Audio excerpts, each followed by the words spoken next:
stripe, baby. Fifth stripe, fifth stripe, fifth stripe, fifth stripe, fifth stripe, fifth stripe, fifth stripe, fifth stripe, fifth stripe, fifth stripe. Yeah, no. Fifth stripe. It's the fifth stripe, baby. How close do I want this thing? Oh, you That's sound perfect. amazing. That's right perfect. here. You sound Okay, good. cool. That's awesome. I'm going to have to worry about mine because, Can you hear me? Can you hear me? yeah, Okay. sound good. Hello. Are we going? We're live. We're not live. Hello. Well, we're recording, right? Oh, word, you're recording. Hello. Good thing I didn't say anything I shouldn't. No, it's all right. We do some editing if needed. So So, Mr. Jake Shields, welcome to the Fifth Stripe Podcast.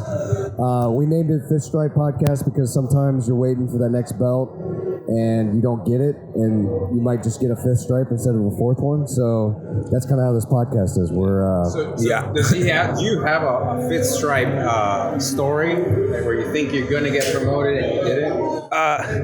We haven't really done, when I was training, we didn't really do stripes to Caesar, so I kind of missed that whole stripe thing. Yeah. It was just you'd get your next belt. nice. We were waiting for the belts, but The same thing for the belts. yeah, so I've been training so long, I don't think we were really doing stripes back then, and now we kind of just never, Nice. I'm not really sure if I have any stripes in my black belt. I've had it for a while, so I think I'm supposed to be a couple stripes I by think now. it's, I think you're it's about due, degrees right? by now. yeah, Yeah. we're you're not calling anybody out saying it's time, but we'll say something for you. Hey, someone should check on Jake Shields' black belt. I think it might be missing a stripe. Yeah, we weren't super formal though. We just kind of just trained, and then we were like, I started seeing nothing about stripes. I'm like, what are stripes? Yeah, it's just a little belt for your belt, right? Yeah, I think it's probably a smart thing to keep people in business, but I think that happened more in the last after I've trained. I've been doing it like 20 years. Yeah, so. it's a good motivation tool for some people who need it. So let's just say that. So tomorrow's event, you're going up against Homo, a legend. Have you ever gone against him before? Or is it No, I first time? haven't. You know, he's a guy I've watched for a while. A lot of respect for him. You know, he's one of the greatest. I believe 6-time world champ, ADCC champ. So it's great to go against a guy who's done so much and also such a nice guy. He's a guy who I've always liked. So it's not one of these like bad blood matches, but Right. it's still a guy I have a ton of respect for. So it's be a good match. Also a Fifth Stripe Podcast veteran. So Yeah, it's true. We have had him here. Oh, I think nice. it was at the last weigh-ins, right across the street, I believe. Yeah. So Well, that's awesome, man. I mean, we're really excited about this. I'm personally excited about this fight because you got two legends coming in, and you just want to kind of see these matchups. It's a style matchup too. You are a grinder. You are absolutely. And from what I heard from Ryan yesterday, your top game is incredible. Yeah, got a lot of pressure. Yeah, But yeah, no, it's cool. We kind of come from similar but different backgrounds. We've been competing probably around the same amount of time. Him obviously focused more gi, jiu-jitsu, and that. I was doing MMA the whole time, and now we're both back doing no-gi stuff. So it's pretty cool. That's good. What? So a question for you. This being y'all's first matchup together, you know, like you said, obviously you have a lot of respect for each other. You're coming under the third Coast Grappling rule set. What do you think about the rules that we have here? I know it's a little bit different than some other super fight matchups out there. Yeah, you know, to me, I'm not really that concerned about the rules. I just love competing. You guys get too caught up in the rules. I was just telling someone, last time I did IBJJF was 2005. I won the Pan Ams at purple belt. So I have not done these rules in a while, but I'm glad they allowed the heel hooks because that would suck to pull those out. So I was trying to brush up on the rules and see exactly what they were. So it's a rule set he's more familiar with, but that's not, you know, ultimately, if you're winning the match, I think it'll still, the winner should go who is dominating. Absolutely. I mean, and especially, you guys are both high class, grapplers and everything. I mean, if you're going for the finish, if you tap zone, the match is over, right? Exactly. I want to tap them. You know, you get points, take someone down, pass their guard, mouth. These are all the things that I'm trying to do. So it's not that unfamiliar for me. That's, you know, the rule set overall is, you know, there's a few things I don't like about IGF, but overall the rule set's pretty good. You want to pass, you want to get mount, you want to get back. I think that whole weird thing, if you don't, body triangle doesn't count, someone said? Yeah, I think it's really you got to get your double hooks and then transition to the body. That's a bizarre one because the body triangle is far superior to hooks. I think IBJJF has changed that though, right? I thought they were actually talking about doing a kind of a rule set reset. I would think that, yeah, because I was asking people for the rules and tell me that doesn't count. I'm like, wait, body triangle doesn't count? That's superior to hooks. That makes no sense. Yeah. But other than that, the rules sound pretty good. So and Homo is not going to hear this, so if you're not going to be giving out any strategy, but if it goes into overtime and you're up on points, you get to choose whether you want to start top full guard, bottom full guard, or standing position. So what do you think you would do? And it's first points or submission at that point. So are you thinking more stand up or passing or sweeps? I missed the rules meeting, so I'm glad I just heard this. Yeah. So now I have time to think about what I want before. right, so I came in a little late. Whoever's up on points at the end of the 7 minutes gets to choose top position full guard, bottom position full guard, or standing. And his first point after that wins or submission in the Jake, 5 minutes. That's actually a tough one. I think before to answer that question, you kind of see how the match goes because it's really hard to know. You know, Right, like because- if all of a sudden you thought you were good at something, you didn't want to be Because there. if you got a couple takedowns during the Like, match, exactly. you're like, I Then want to you're start like, oh, standing. yeah, and you couldn't pass his guard exactly. Or if you got taken down, you're like, oh, I got that sweep pretty easy. I like that. Or I something like that. Like So seeing how the match goes to Yeah. decide before going in with a specific. because overtime you don't strategy. always match up exactly how you think with someone. It might surprise you. But that's the thing too with this rule set is it's the first points or first to 11 points or submission. So Yeah. a lot of the time in the submission only game, people will give up pad positions and what would normally be points Yeah. to get in a position where they could do a leg lock or some kind of reap. So not only are you going to be going for the submission, but you're trying not to get scored on for them to get 11, but also for them to not get more points, so they can choose which position they start in overtime. So there's a lot of we wanted this to be a lot of kind of strategy and just like onside kicks, whether you're receiving or kicking in the first half or second half of football, you kind of have to be which grappling is a thinking man's game, right? Yeah, I like it, and that's the hard thing in the sport is trying to find the best rule set because the sub only is fun, but when you see a guy let people mount him and stuff, it's kind of stupid because you're allowing yourself to be such bad positions, and there's no reward for that. Yeah. So it's good finding a way to mix the two. But then you get sometimes people playing such a strategy where it gets so boring and people are just looking for advantages. So it's I think that's tough now that the sport's starting to become pro. We're trying to figure out what the best rule set is, and maybe it is good having a few different rule sets. There's options. And I had a conversation with Eddie Bravo on his rule set, and what I think that EBI rule set has done is gotten people really good at back escapes and escaping arm bars. That now people train that way. Yeah. And he said the reason why he came up with that is because he thought Marcelo Garcia is the best grappler of all time. So I want to develop a rule set where Marcelo Garcia would win every time. And that's everyone wants to see chokes and arm bars. Yeah. So they're going to start in either a choke or an arm bar. And so that's why he came up with his. But, we wanted ours to be a little bit more cerebral and strategy and not who can escape the fastest, but who can get a point in the most dominant position, no matter where they're starting. You have to know all jiu-jitsu to do our rule set. Yeah, no, exactly. It sounds like like I said, it's my first time competing under it, so I can't really say until I actually compete under it, but it definitely sounds like an interesting rule set and sounds like something I'll like. Awesome. One thing I like is, after regulation, it becomes 0-0 again, right? Yeah. And one thing that I do love after regulation, it's an oh shit moment. It's like, oh shit. I got to keep going. Who's going to score first, right? That's a crunch time, yeah. You're getting your ass kicked all match, and then you just score. Come back and win, yeah. So, I'm thinking about you. If you were to win, and choose top or bottom, Yeah. I'm thinking either A, stand up, right? Stand in the position, or guard on top.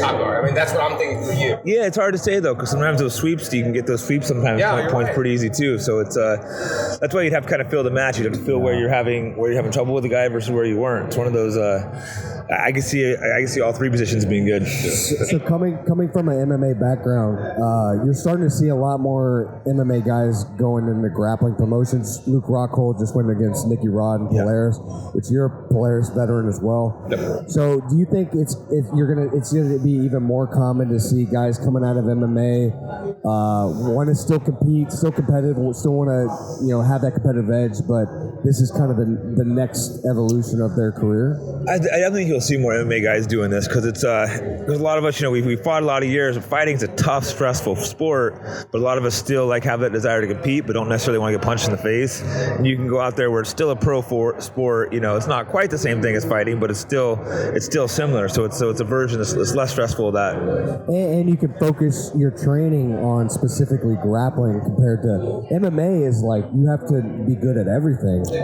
And so I feel like in between each fight, you're kind of refining things that you can get a little bit better at each thing, but you can't I'm going to completely stop grappling and only do striking until my next fight, because then your grappling is going to suffer. So you have to continue to do everything, but after you're done with your MMA career, you can just focus on one thing and get really, really great at that. Yeah, exactly. I mean, it's tough competing with guys that just train full-time grappling, but you can come out there and it's, when a lot of us like, well, me, I've done a lot of jiu-jitsu, so for me, I already have a ton of jiu-jitsu experience. Some of these guys don't have much jiu-jitsu experience, but it's also you can match them up against, there's some people matching fighters up against each other, like they're doing this quintet thing, all MMA fighters next week, and Chael Sonnen brings a lot of MMA guys in, so it makes it, so it's hard to put like an MMA guy against a world champion jiu-jitsu guy. And in some cases, the very, very, there's a few MMA guys can, like me, Luke Rockhold, guys, Gilbert Burns, but overall, a lot of MMA guys you can't go and throw against world champions. You got to maybe throw them against each other and make it exciting. How do you think John Jones would do in IBJJF?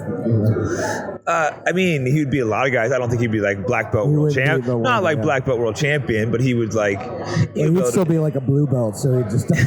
He'd be one hell of a blue belt for sure. Yeah, no, I think he'd probably smash through most blue belts, no problem. And, when you get that black belt level, I think he's not going to quite be missing some things, but he's not going to be easy to tap. He's going to have good balance. He's going to be a tough guy to deal with still. I mean, he's an athlete. He's a pro athlete regardless. Yeah, so, and he still does the grappling there. It's a little bit different with MMA, but I'm sure he still really knows. Yeah. He'll probably surprise a lot of people. He would probably be able to go against some elite grapplers and at least do okay and hold his own. But not the guys that do only grappling all the time, black belts. He's not going to be able to go against a Gordon Ryan, but I bet he could go against some good black belts and do well. Mm-hmm. He might wouldn't beat him, but he'd probably have some close matches with some good black belts. Yeah. I think that's a definitely fair comment. Hey, Jake, because he has his wrestling and stuff too. You have to realize some of these guys, some of these MMA guys are pretty tough. Against Dan Henderson and that Sug was when he did that fake the single leg to duck under and got Dan's back.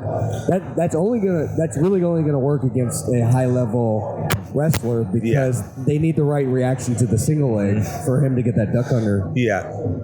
But for him to be able to, I mean, he's just good at everything, right? So. Yeah, and he's a creative guy too. So I imagine he, could come up with some interesting stuff the more he trains. Hey, Jake, so how long have you been training jiu-jitsu? You said around 20 years? Yeah, man, around 20 years. Started a long time ago.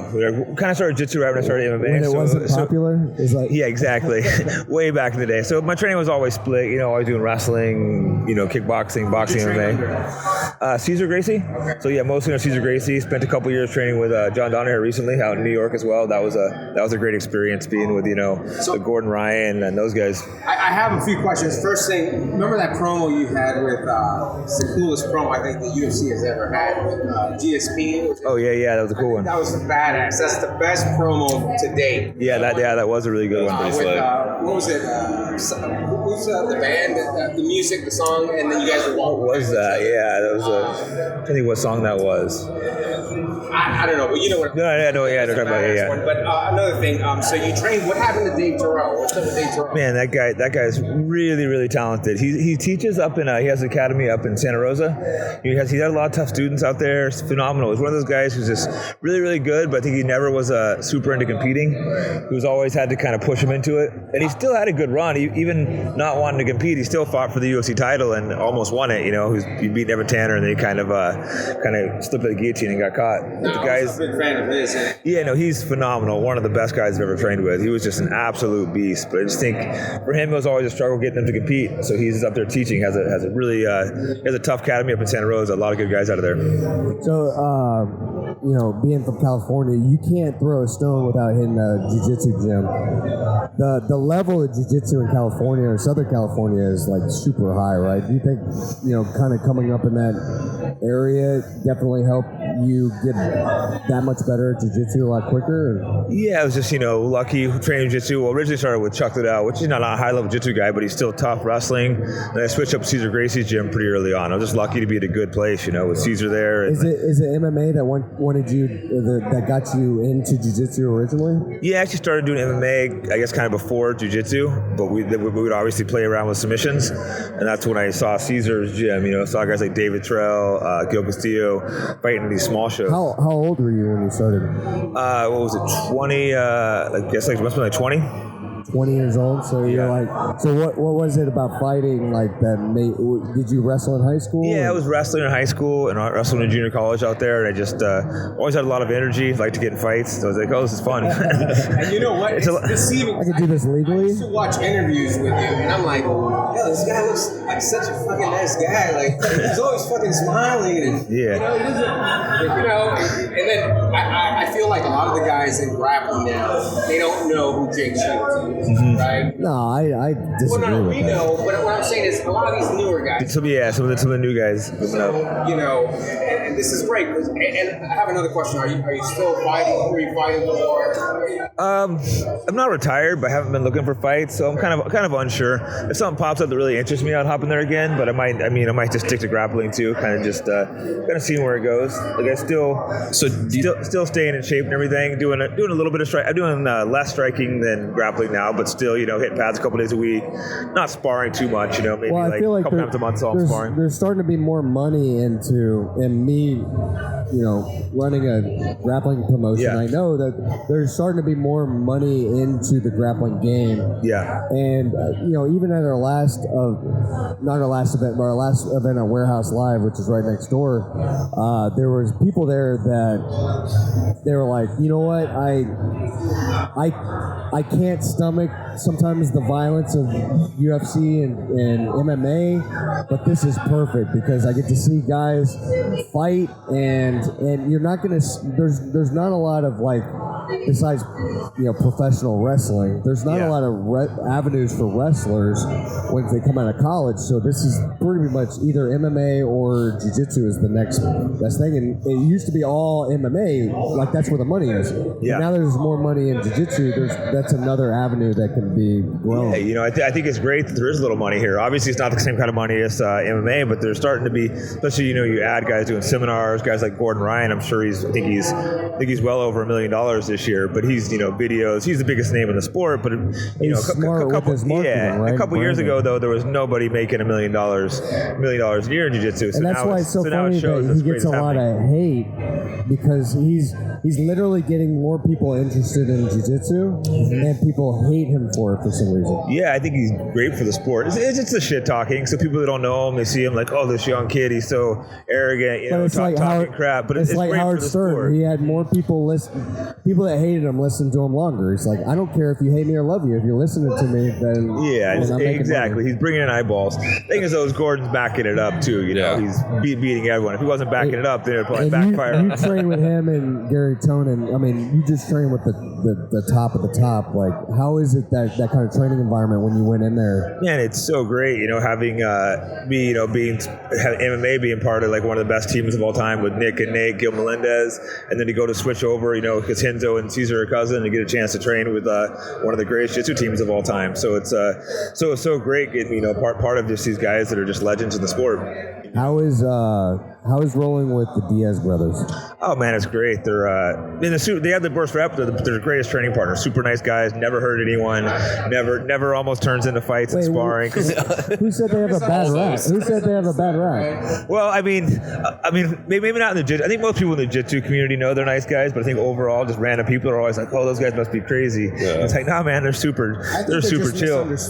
I think they're passionate. Exactly. Very passionate. Well, for them when they fight someone too, they got to get themselves like worked up and hate you. So I think people always see them when they're fighting someone. So they're always like, "Oh, fuck this guy! I'm fighting this guy." So it's totally different when you're fighting someone versus when they're just hanging out. Quick question, Cesar Gracie, are you guys still affiliated with Cesar? Yeah. What's I mean, I don't really train out there anymore, but we're still cool. We never split off with him or anything. We're still all under Cesar Gracie, and still represent him along with American Jiu-Jitsu. So like I said, we all kind of I know Nate and Nick opened their own school and Gil opened their own school, so we kind of started training more of those places. But yeah, we never left Caesar. We're all still affiliated. He still has a school. He has a school which is Pleasant Hill, which is kind of in between San Francisco and Stockton.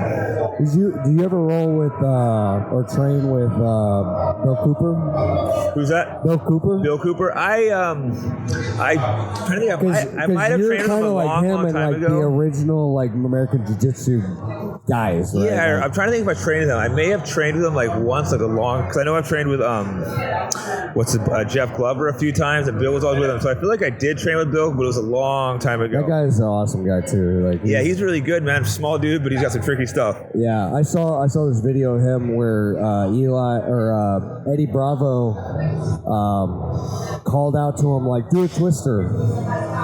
And he goes, I'll give you $100 if you do a twister. And he immediately like got this guy in a twister, lost it, got him back into the twister, and got him to tap. Nice. Eddie is like, I give him $200. Yeah, I mean, you definitely got to pay him at that point.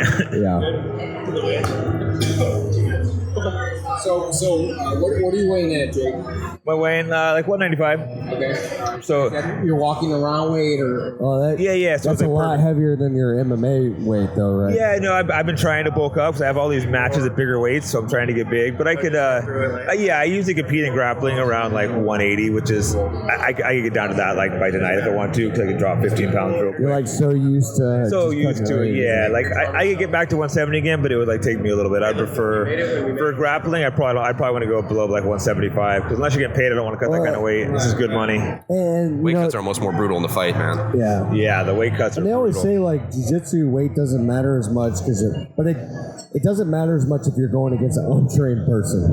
Yeah. Right? Like if you're going to a trained person that knows as much or is as skilled as you, then weight definitely does matter. Yeah, it definitely matters, but I don't think as much as MMA because in MMA, like I definitely. Right, a punch is gonna be a lot. Yeah, more when the guy's on top of you, punching you in the face, a heavy guy, it makes a difference. So Anthony Joshua, Andy Ruiz, who do you got? Oh man, I honestly. You gotta pull for Ruiz. Yeah, you think he's the comeback. Everybody thought he was lucky in the first one. I don't think he was lucky, man. I think he's legitimately that good of a fighter. Did you see the video of him throwing those hooks? And and he hit his coach. He almost knocked his coach Mike out. Tyson. Yeah, no, I don't know enough about boxing to give a pick, but I know everyone's going. All my friends are going for Wes. All the Mexicans I know back in California. So if I picked the other guy, they would yell at me. Well, dude, there's never any Mexican heavyweights. Exactly. They're all that's why they love him so much. I'm trying. My friends and my friends got those bellies going, so they're all happy for him. I think that's really what it is. Like that could be me. Hey, I'm Peruvian. Am I Mexican? No. Anyways, Mexican's North America, dude. So you don't count. Yeah, well, you know. Yeah, I think that they love him because he's got that belly. They're like, no, see, I could do that. If he can beat a guy that looks like a Greek god. Yeah. Right? And, Smash but him. I think if he's scared. If Anthony Joshua can keep his distance and not let him inside a little bit, I think he's going to do better. But I think people are still underestimating the skill of Andy Ruiz. I think people are still like, oh, he got lucky. He's got a lucky shot. He's like, that third round. Yeah, he's hitting hard. Yeah. And there's nothing like when you face someone who you believe you're better, they beat you, you go again, you're scared as shit. And you can deny it, you may win, you may lose, but you're like, shit. It's tough, he'd been knocked out to go in there and fight the guy, but it'd be a good fight. I'm excited. Everyone wants to see the Deontay Wilder versus Anthony Joshua fight. But if Anthony loses again, he's freaking done. Done. Hey, by the way, I do have that promo up. Man, that's the coolest thing.